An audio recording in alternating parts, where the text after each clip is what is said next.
20h sur la télévision Futur Média, bienvenue à cette édition, les titres c'est tout de suite. Le pire évité de justesse à la Médina, la cuve d'une station d'essence a pris feu, bilan un blessé, un agent de la station évacué par les riverains. Les prescriptions islamiques pour aboutir à un mieux vivre ensemble, c'est le thème de la conférence présidée par le khalife de la famille omarienne et qui s'est ouverte ce samedi. D'éminents conférenciers y ont pris part. Ils sont convaincus qu'un retour aux fondamentaux de l'islam est le gage de la préservation de nos valeurs. Le monde de la lutte en deuil avec la disparition du promoteur Serigne Modou Niang. Le patron de Mounian Production a fait émerger de nombreux talents de l'arène sénégalaise.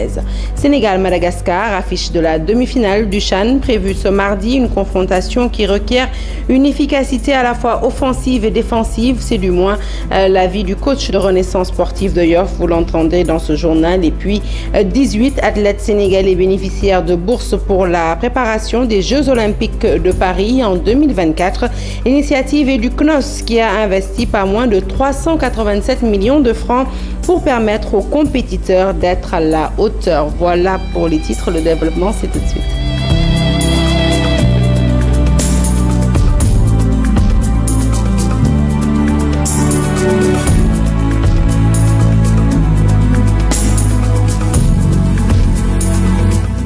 Bonsoir à toutes et à tous. Je vous l'annonce donc tout de suite en titre. La cuve d'une station-service située à la Médina a pris feu ce matin. Un des agents en service en est la principale victime avec des brûlures au niveau de son corps. Il a été secouru par les habitants qui ont procédé à son évacuation à l'hôpital. Les détails, c'est tout de suite avec les riverains, dont le délégué du quartier qui a assisté à la scène. Je vous propose de l'écouter. L'accident est consécutif d'un travail d'entretien qui est à l'origine de l'entretien de la cuve. En fait, le technicien qui a été envoyé par Puma effectuait des travaux autour de la cuve et qui est à l'origine de l'incendie. Malheureusement, il a eu une brûlure vraiment il a eu de terribles brûlures et on lui souhaite vraiment un prompt rétablissement. Allez, parlons société à présent avec l'indiscipline, le manque d'éthique ou encore de civisme noté chez une frange de la jeunesse sénégalaise et qui indispose au plus haut point le collège des maîtres coraniques, des arabisants et prédicateurs de Thiès. Ces éducateurs ont tenu un point de presse pour en effet s'insurger contre ces mauvaises pratiques, des mauvaises pratiques qui ont pour nom paroles déplacées et commentaires destinés aux chefs religieux. Cheikh Anta Diop Seylatir ont assisté à leur conférence de presse reportage. Des maîtres coraniques arabisants regroupés autour du mouvement Siggi Jotna élèvent la voix. Ils sont très inquiets des comportements de certains jeunes notés dans ce pays. L'indiscipline, le manque d'éthique. Pour dire que appeler les jeunes à revenir à la raison. Parce que tout simplement, c'est les jeunes qui n'ont pas d'avenir. C'est des jeunes qui n'ont pas de travail. C'est des jeunes qui n'ont pas d'idole. C'est pour cela qu'ils pensent qu'ils peuvent être au niveau des réseaux sociaux et dire tout ce qu'ils veulent. C'est-à-dire insulter les honnêtes gens. Et cela, je pense que ce n'est pas quelque chose de bien. Mieux, éducateurs et prédicateurs demandent aussi aux jeunes à ce que l'on veille au respect de nos chefs religieux. Je m'adresse à vous, jeunesse de ce pays. Il est temps de reculer.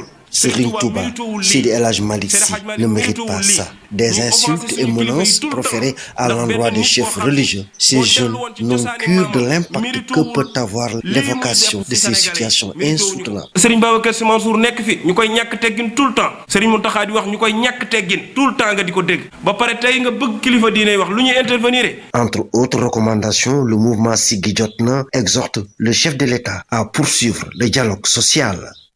Et le khalife de la famille omarienne s'est également penché sur la dépravation des mœurs constatées au sein de la société sénégalaise. C'était lors d'une conférence ce matin dans un hôtel de la place, conférence à laquelle d'éminents penseurs ont pris part. Objectif, dégager des pistes de solutions basées sur les préceptes de l'islam pour un retour aux valeurs. Pour ces conférenciers, il est important de se référer au legs des Uridi pour combattre la détérioration du tissu social. Le point, c'est avec Aminata Mbaresso et Diafaraba qui ont assisté à leur conférence. Pour cette deuxième journée de la Ziara, Thierno Saïdou Nourou Tall et Thierno Mountaga Tall, une conférence sur les facteurs de déséquilibre de nos valeurs est organisée. Un moment d'échange, de rappel, mais également d'introspection. Aujourd'hui, la constatation la plus importante, c'est justement la perturbation de nos spiritualités séculaires, la perturbation de nos convictions morales, bref, la perturbation de nos convictions éthiques. Une perte des valeurs sociales et morales de plus en plus inquiétante, des pistes de solutions sur la base des piliers de l'islam. Mais la Shahada ramène les musulmans aux valeurs d'autorité, de prééminence. Le deuxième culte, la prière, la salat, préserve de la turpitude. La prière, les 5 prières, sont le premier symbole de la ponctualité. Quand nous prions, nous sommes disciplinés. Le musulman en prière est une personne disciplinée. L'ensemble de ses actes sont conformes à l'acte qu'il pose. Mais la prière est aussi humilité. Quand vous prosternez le front par terre, vous dégagez toute ambition d'autorité personnelle. La zakat est un purificateur des biens acquis. Ceux qui se préoccupent de la zakat n'acquièrent pas des biens mal acquis.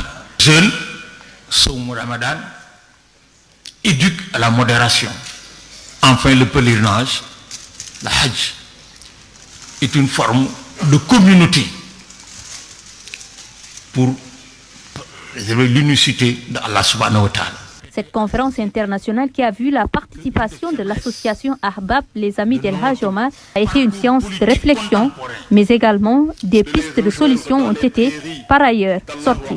Les conférenciers se sont spécialement appuyés sur le Coran et la Sunna du prophète sallallahu alayhi wa sallam, mais aussi sur les enseignements de ceux-là même qui nous ont précédés. Thierno Saïdou Nourou Tall, Thierno Mountaga, Seydi El Hadji Malick, tous les grands soufis et savants de ce pays-là qui nous ont enseignés, qui nous ont éduqués et qui sont partis, mais qui nous ont laissé leurs enseignements. Alors il s'agissait de les revaloriser, de les remettre en surface, sur la place, pour que nous-mêmes, aujourd'hui, nous nous en approprions pour justement arriver à cet objectif de cohésion sociale, de mieux vivre ensemble. La réécriture de l'histoire générale du Sénégal, par exemple, faisait partie des stratégies engagées dans ce sens. Et nous restons avec la famille omarienne qui, justement, vous le savez, a célébré sa traditionnelle ziara annuelle. L'événement fait marcher le petit commerce. Des produits comme des chapelets, des nattes de prière ou encore des chapelets sont commercialisés au grand bonheur des commerçants. Ils souhaitent justement que cette ziara soit prolongée pour quelques jours. Le reportage est signé Moussa Mané Diafaraba. Des chapelets, des nattes de prière, des médicaments traditionnels ou encore des vendeurs assis à même le sol. Tel est le décor à l'occasion de la ziara annuelle Thierno Saïdou Nourou Tall. Des commerçants venus de différentes régions du Sénégal manifestent leur joie. Nous rendons grâce à Dieu, les clients arrivent vraiment. Ce genre d'occasion nous permet de bien commercialiser nos produits. On est très contents. Nous disons Alhamdulillah, on s'en sort pas mal. Je peux vous dire que nous rendons grâce à Dieu. La ziara, l'une des grandes occasions pour venir commercialiser leurs marchandises. Beaucoup d'entre nous dépendent de ce commerce pour subvenir à leurs besoins. C'est pourquoi nous prions pour que cela puisse continuer. Tous ces médicaments traditionnels que vous voyez sont d'une importance capitale. C'est pourquoi parfois les vendeurs nous aident à mieux les comprendre. Beaucoup sont ceux qui profitent de cette occasion pour se procurer de quelques produits rares vendus ici à bon prix. Quand ils viennent pour la ziara, ils amènent souvent de nouvelles choses qu'on ne trouve pas ici, ou parfois même qui sont périmées.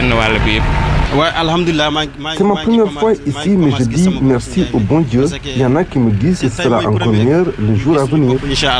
Après 2 ans d'absence à cause de la Covid, la ziara annuelle a démarré hier vendredi et prendra fin ce dimanche au grand bonheur de ses commerçants. Religion, nous passons à l'économie avec la rencontre des marchés des titres publics qui a pris fin hier, tenue autour du thème diversité des investisseurs et efficience des titres du marché.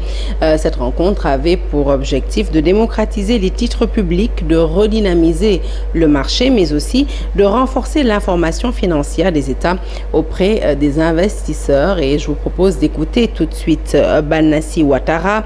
Il est le directeur par intérim de l'UMO à titre. Il nous en dit plus au micro de Lissa Prera et Amadouba. Il s'agissait de voir dans quelle mesure nous pouvons élargir la base des investisseurs à travers le premier panel que nous avons eu le lundi, donc qui porte sur la démocratisation de l'accès aux titres publics, donc permettre à tous les citoyens de pouvoir acheter des titres publics. Ça, c'était le premier thème. Nous avons eu des discussions en fait sur la question de la notation financière des États pour faciliter l'information que les investisseurs ont pour pouvoir prendre des décisions d'acheter des titres ou pas. Nous avons eu des discussions sur la dynamisation du marché secondaire qui permet à un investisseur, lorsqu'il achète un titre, de pouvoir vendre son titre. Donc ça facilite l'accès au marché et ça permet à des investisseurs d'aller acheter des titres qui sont beaucoup plus longs parce qu'ils savent que lorsqu'ils ont besoin de cash, ils peuvent vendre ce titre-là. D'autres sujets ont porté sur la dynamisation du segment monétaire. Nous pensons que c'est le socle du marché. Donc si on dynamise fortement le marché monétaire, ça permet d'accompagner le développement du marché dans son ensemble. Voilà des détails avec donc Badassi Ouedraogo, directeur par intérim de UMO à titre. Il s'exprimait donc au micro de nos reporters Lissa Prera Amadouba. L'Observatoire national de la décentralisation et du développement local a fait l'objet de partage avec les élus et autres acteurs des collectivités territoriales de la région de Ziguinchor. La plateforme numérique qui assure la collecte, le traitement et l'analyse de données des informations issues des collectivités territoriales va intégrer la région du Sud pour servir de document d'aide à la prise de décision politique. L'objectif pour le ministre de la décentralisation qui a pris part est de faire en sorte que l'outil soit une vitrine qui mette en exergue les potentialités des collectivités territoriales et cela dans le but d'attirer les investisseurs. Je propose d'écouter Abdoulaye Ndao, directeur général de l'agence de développement local. Il est avec Lamine Ba et Lamine Mandjan. Pour bien investir, il faut être bien informé. Pour produire, il faut avoir des informations. Pour planifier, il faut avoir les bonnes évidences. Pour bien piloter, il faut avoir de l'information. Du coup, l'information territoriale devient, dans sa définition, un intrant extrêmement important pour les décideurs, pour l'exécutif et pour les autorités locales. C'est la raison pour laquelle le ministère des collectivités territoriales et du développement local, en collaboration avec ses partenaires qu'il faut féliciter ici, a mis en place cet outil qui est extrêmement important. Après un travail immense qui a été produit, aujourd'hui nous sommes là dans la région naturelle de Ziguinchor pour partager, pour échanger, mais aussi pour lancer la phase d'extension, mais aussi dans l'acte 3 de la décentralisation, dans ces orientations qui sont en résumé, rendre les territoires attractifs, compétitifs, prospères et viables. Pour dire simplement, cet observatoire vient à son heure. À Dara Djolof, 50 jeunes bénéficiaires d'une formation sur les techniques de transformation du lait, mais aussi des cuirs et des peaux. C'est dans le cadre du programme Réussir au Sénégal, financé par la GIZ, la coopération allemande. La cérémonie de lancement a été organisée dans les locaux du centre de formation professionnelle. C'était en présence de nos reporters Mamadou Moustapha Ndiaye et Sidi Thiam. Ce sont ces 50 jeunes qui seront formés dans les domaines de la transformation laitière et des cuirs et peaux. Un projet financé par la GIZ à travers son programme Réussir au Sénégal. Les actions prévues dans cette convention, un peu la formation, le perfectionnement technique donc, de ces 50 jeunes-là et la mise en situation donc, en entreprise, donc dans la vie professionnelle. Il est aussi prévu un cadre de concertation pour un peu discuter de tout ce qui est la problématique de l'emploi des jeunes, notamment dans la collectivité territoriale. La rencontre, qui a réuni plusieurs acteurs et partenaires, a été présidée par l'inspectrice d'académie de Louga. Dans son discours, elle s'est félicitée de cette initiative qui, à coup sûr, aidera à faire face à la courbe ascendante du chômage. On est dans la vision donc de l'État du Sénégal en matière de territorialisation des politiques publiques. Parce que le fait de former des jeunes dans le domaine économique qui est le plus répandu est vraiment quelque chose de très important et de très innovant. Donc nous ne pouvons que l'apprécier. Et nous profitons également de l'occasion pour remercier la GIZ, la coopération allemande, qui appelle l'État du Sénégal dans ce sens-là. Avant de penser au travail, il faut penser à la formation, à la qualification. Parce qu'on ne peut pas parler d'employabilité sans pour autant parler de métier.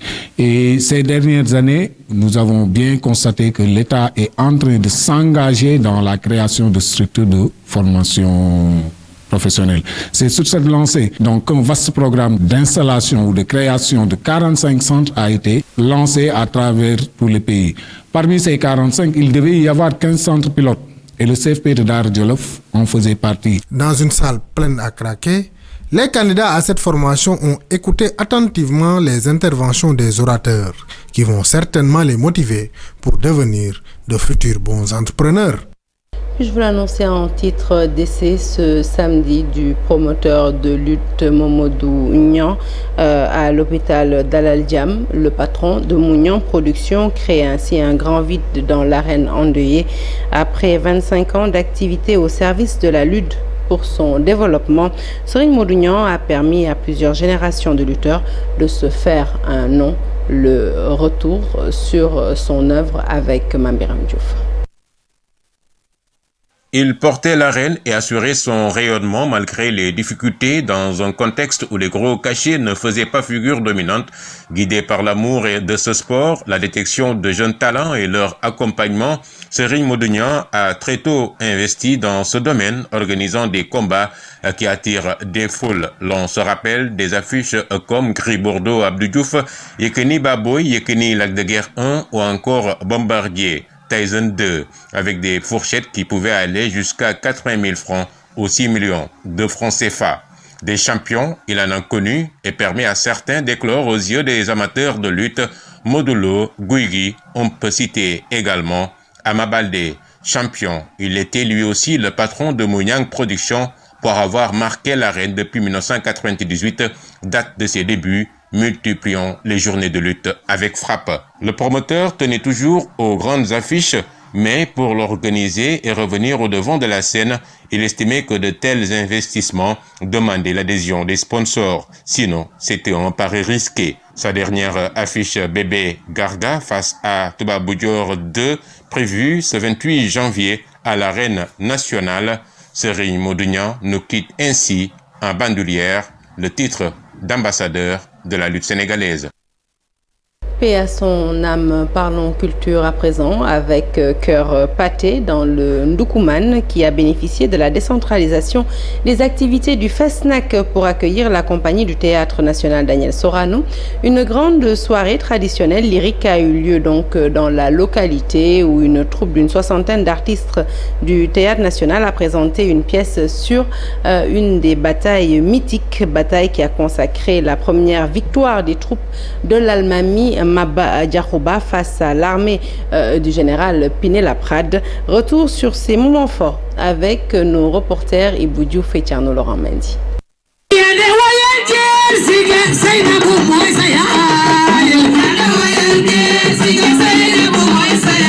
aussi une veillée culturelle à Kerpati, le village du ministre Aliou. La Compagnie nationale du théâtre national Daniel Sorano a déplacé ce qu'il a de plus cher.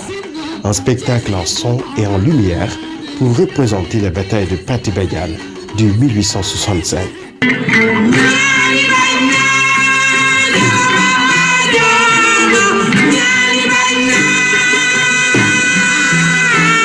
Nous avons présenté aujourd'hui la bataille de Pathé Badiane qui restitue une partie de notre histoire. Vous le savez très bien, la période précoloniale a été agitée par la détermination des Français à conquérir nos terroirs.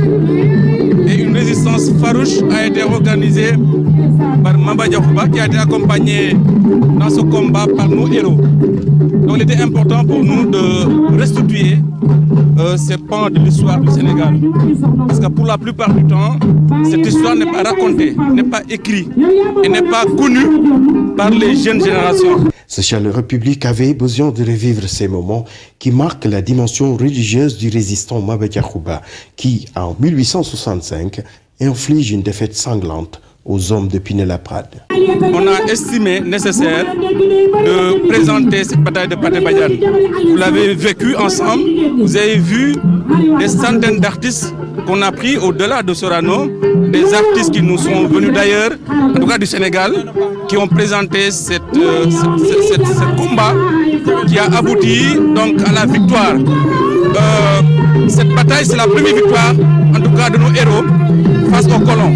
Donc c'était important aujourd'hui, à l'occasion du Festival national des arts et de culture, de présenter ça aux Sénégalais. Mais l'occasion est beaucoup plus heureuse et opportune parce que nous l'avons présenté en terre Ndoukoumane, ici à Nioro, fief de Maba Diakhouba. À noter la prestation de la troupe de la Guinée-Bissau qui a pris part aux festivités. Cette année, le FESNAC a décentralisé ses activités, ce qui a donné l'opportunité aux artistes des terroirs, mais aussi aux populations, de vivre pleinement cet événement culturel. Actualité sportive avec, vous le savez, le Sénégal qui va affronter Madagascar en demi-finale le mardi prochain à Alger. Une confrontation qui s'annonce indécise selon l'entraîneur de Renaissance sportive de Yoff, Saliou Touré. Pour lui, une grande efficacité offensive et surtout défensive va faire la différence pour le Sénégal. Je vous propose de l'écouter. On aura un match très serré, très disputé parce que aussi on aura deux grandes équipes qui vont se rencontrer.